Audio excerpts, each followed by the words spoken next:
Uranus, बर्फ का दानव। यह ठंडा नीला भूरा संगमरमर सौर मंडल के सुदूर इलाकों में एक उजाड़ अपशिष्ट की तरह लगता है, लेकिन वास्तव में इस ग्रह के बारे में कुछ दिलचस्प तथ्य हैं जो इसे हमारे द्वारा पहले देखी गई किसी भी चीज से अलग बनाते हैं। इस यात्रा पर मेरे साथ बने रहें और हम यूरेनस के बारे में लगभग हर उस चीज का पता लगाएंगे जो आप जानना चाहते हैं। यूरेनस का पहला अनोखा पहलू इसका नाम है। यूरेनस को छोड़कर सभी ग्रहों के नाम रोमन देवताओं के नाम पर रखे गए हैं। इसका नाम आकाश के यूनानी देवता ओरानोस के नाम पर रखा गया है। यूरेनस अपने घूमने और परिक्रमा करने के तरीके में भी बहुत खास है। यह सूर्य से 7वां ग्रह है, अंतिम ग्रह से दूसरा। यह सूर्य से औसतन लगभग 19.2 अरब किलोमीटर की दूरी पर परिक्रमा करता है, जिसका अर्थ है कि यह हमारी पृथ्वी की तुलना में सूर्य से 19 गुना अधिक दूर है। सूर्य से इतनी दूर होने का मतलब है कि जमा देने वाली ठंड है, जो लगभग -220 डिग्री सेल्सियस ठंडा, जो इसे सौर मंडल का सबसे ठंडा ग्रह बनाता है, इसका वर्ष 84 पृथ्वी वर्ष तक रहता है। जब इसे पहली बार देखा गया तो खगोलविदों ने इसकी कक्षा की भविष्यवाणी करने का प्रयास किया। हालांकि कुछ समय बाद उन्हें एहसास हुआ कि यह उनकी भविष्यवाणियों के अनुरूप नहीं है और निष्कर्ष निकाला कि इसका कारण यह था कि कोई अन्य ग्रह था जिसका उस पर गुरुत्वाकर्षण प्रभाव था। उन्होंने गणितीय रूप से भविष्यवाणी की कि यह ग्रह कहां होना चाहिए और परिणाम स्वरूप नेपच्यून की खोज की गई। गणितीय रूप से हमारे सौर मंडल में कुछ दूर स्थित वस्तुएं वहां नहीं हैं जहां उन्हें होना चाहिए, और सिद्धांत बताता है कि ऐसा किसी अन्य ग्रह के कारण है जिसका उन पर गुरुत्वाकर्षण प्रभाव है। यूरेनस संरचना का मानक मॉडल यह है कि यह ग्रह 3 परतों से बना है। केंद्र में एक चट्टानी कोर है जो सिलिकेट, लोहा, निकल से बना है।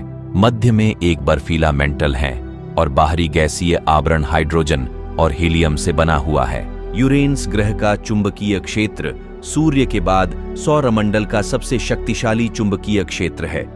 इसका चुंबकीय क्षेत्र ग्रह के घूर्णन अक्ष से 59 डिग्री झुका हुआ है, जो इसे एक असामान्य रूप देता है। यूरेनस के चुंबकीय क्षेत्र की उत्पत्ति इसके धातु के कोर से होती है, जो एक तरल अवस्था में है। कोर में आयनों का प्रवाह एक विद्युत धारा उत्पन्न करता है, जो चुंबकीय क्षेत्र का कारण बनता है। यूरेनस के चुंबकीय क्षेत्र की कुछ विशेषताएं हैं। इसका चुंबकीय क्षेत्र पृथ्वी के चुंबकीय क्षेत्र से 27 गुना अधिक शक्तिशाली है। यूरेनस का चुंबकीय क्षेत्र ग्रह के वायुमंडल को प्रभावित करता है। चुंबकीय क्षेत्र वायुमंडलीय गैसों को ग्रह के ध्रुवों के पास खींचता है, जिससे वहां एक चमकदार वलय बन जाती है। यूरेनस के चुंबकीय क्षेत्र का अध्ययन वैज्ञानिकों के लिए एक दिलचस्प चुनौती है। ग्रह की दूरी और अजीब घूर्णन अक्ष इसकी जांच को कठिन बनाते हैं। हालांकि वैज्ञानिकों ने हाल के वर्षों में यूरेनस के चुंबकीय क्षेत्र के बारे में बहुत कुछ सीखा है। अरुण अपने अक्ष पर 98 डिग्री तक झुका हुआ है। यही कारण है कि यहां मौसम बहुत ही असामान्य रहता है। यूरेनस का वातावरण हाइड्रोजन, हीलियम और मीथेन गैसों से बना है। यूरेनस के वातावरण में अमोनिया और पानी के वाष्प भी पाए जाते हैं।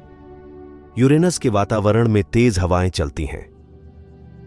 यूरेनस के वातावरण में सबसे तेज हवाओं की गति 900 किलोमीटर प्रति घंटा होती है। अरुण ग्रह की बनावट ऐसी है कि इसमें बादलों की अनेक परतें पाई जाती हैं। सबसे ऊपर मीथेन गैस पाई जाती है। वैज्ञानिकों का मानना है कि अरुण ग्रह पर मीथेन गैस की अधिकता, तापमान और हवा के कारण हीरे की बारिश होती हो। आपको यह जानकर बेहद ही हैरानी होगी कि अरुण पर 42 साल तक रात और 42 साल तक दिन होता है। इसका कारण यह है कि अरुण पर दोनों में से एक पोल यानी ध्रुव लगातार 42 साल तक सूर्य के सामने और दूसरा अंधकार में होता है। अरुण ग्रह के 27 उपग्रह है, जिसमें प्रमुख हैं ओबेरॉन, टाइटेनिया, कॉर्डिडेनिया, ओफेलिया आदि। इनमें से 5 सबसे बड़े चंद्रमा अपने ही गुरुत्वाकर्षण के खिंचाव से गोल हो चुके हैं, जबकि बाकियों के आकार बेढंगे हैं, जैसा कि प्राकृतिक उपग्रहों में आम देखा जाता है। इन सब चंद्रमाओं के नाम अंग्रेजी नाटककार विलियम शेक्सपियर और लेखक अलेक्जेंडर पोप की कहानियों के पात्रों पर रखे गए हैं। इन उपग्रहों में सबसे बड़ा टाइटेनिया की त्रिज्या पृथ्वी के चांद के आधे से भी कम है, लेकिन शनि के दूसरे, सबसे बड़ा चंद्रमा रिया से थोड़ी अधिक है, जो टाइटेनिया को सौरमंडल में 8वां सबसे बड़ा चंद्रमा बनाता है। अरुण ग्रह का एक छल्ला प्रणाली है जिसमें 13 छल्ले खोजा गया हैं। ये छल्ले धूल और बर्फ के कणों से बने हैं जिनका आकार कुछ मिलीमीटर से लेकर कुछ मीटर तक हो सकता है। अरुण ग्रह के छल्लों का नाम ग्रीक और रोमन देवताओं और देवियों के नाम पर रखा गया है। सबसे चमकीले छल्ले का नाम अल्फा रिंग है और यह सबसे चौड़ा छल्ला भी है। अन्य उल्लेखनीय छल्लों में beta ring, gamma ring, delta ring, epsilon ring और ईटा रिंग शामिल हैं। अरुण ग्रह के छल्ले बहुत ही गतिशील हैं। वे लगातार बदल रहे हैं और नए छल्ले बन रहे हैं। अरुण के छल्ले के भीतर भी कई छोटे छोटे छल्ले हैं। नासा ने यूरेनस ग्रह पर 2 मिशन भेजे हैं। पहला मिशन वोयाजर 2। वोयाजर 2 मिशन का उद्देश्य सौर मंडल के 4 बाहरी ग्रहों का अध्ययन करना था। मिशन ने बृहस्पति, शनि, यूरेनस और नेपच्यून का अध्ययन किया। वोयाजर 2 ने यूरेनस के पास से गुजरने के दौरान ग्रह की कई तस्वीरें लीं। इन तस्वीरों से पता चला कि यूरेनस का वायुमंडल बहुत ही ठंडा और घना है। ग्रह के वायुमंडल में मीथेन, अमोनिया और हाइड्रोजन शामिल हैं। दूसरा मिशन न्यू होराइजन्स मिशन ने प्लूटो और उसके चंद्रमाओं की खोज की। मिशन ने 14 अगस्त 2010 को यूरेनस के पास से भी गुजरा।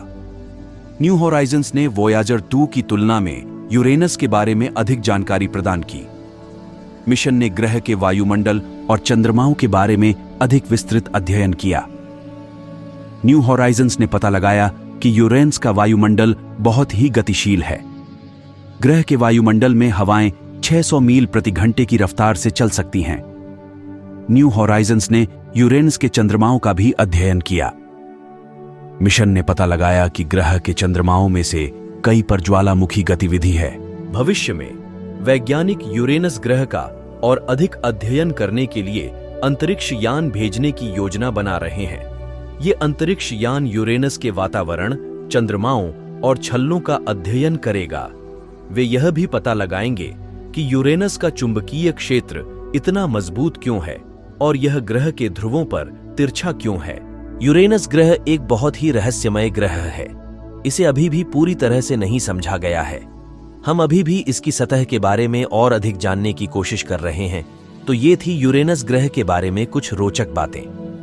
वीडियो कैसा लगा कमेंट करके बताएं। वीडियो पसंद आया तो लाइक और सब्सक्राइब करें। धन्यवाद।